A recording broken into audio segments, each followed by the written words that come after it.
It's 2025, and I'm sure we're all wondering at this point, what is a personal brand? And how does it apply to social media?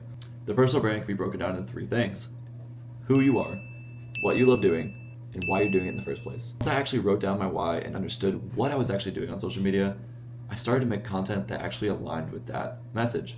Afterwards, I decided to really nail down who my ICP was, my ideal customer profile, or my avatar, whoever I wanted to attract to my content. Because if you're trying to attract anybody, you're probably going to attract nobody, because not everybody's going to like your content. So get really specific: age, what they do for work, are they in school, what they like to do when they're not thinking about their hobbies. Get really specific. I wrote about 30 to 40 different little intricacies there. And what I like to mention is that I was very consistent posting on social media for about 8 years, and I didn't see any growth. I had about 1,000 followers for that entire period of time, all from my personal page. They're all people from my real life, essentially. And it wasn't until I decided to nail those three things down that I started to grow. Everyone says it's about posting consistently, just post every single day, post multiple times a day. And that is right, but they're missing a huge layer. It's the iteration process. You cannot keep posting the same bad videos that you were posting before. You need to level up your quality as you level up your quantity. But they're both equally important.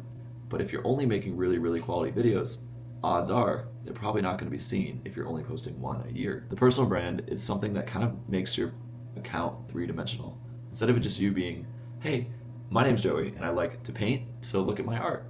It's actually, hey, my name's Joey, I have these other hobbies, I actually like to stay fit, I eat pretty nice, I like to go on walks, and I paint. I got the studio, but I really love like mindset and philosophy and other things like that. So it starts to unbox who this person really is, and it gets people way more attracted to you as a viewer. There's something called the mere exposure effect, and what that is the more time someone sees you on their feed, the more they grow an affinity towards you, and the more they like you. It's a psychology principle that I like to hammer down to my students, but it's so important. The more you show up on someone's feed, the more they're going to innately like you.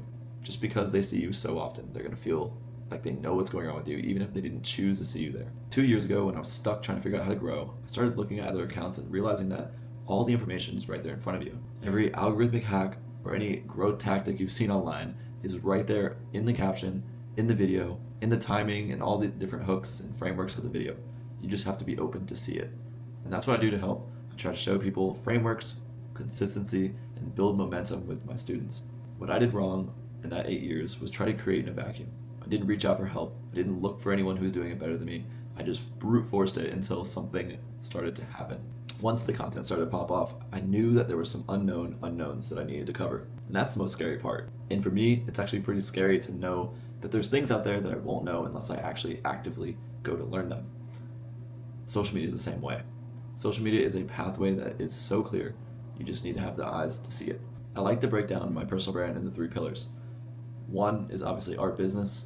2 is mindset. I really love how strong the mind can be. My 3rd pillar is obviously education and mentorship, but it used to be like fitness or dietary. So the 3rd pillar should always be something regarding health, wealth, relationships, so that you can actually provide value to people and they'll endlessly ask questions to you. What this does is allow you to make endless content and not burn out on ideas that don't serve you. Built this mentorship program to lay out what I've learned to other creators to give them the push they need to stay consistent and actually make content that's seen online. You do not need to be great to start, but you do need to start to be great. Book a call down below and I'll tell you about more of the information in our call together.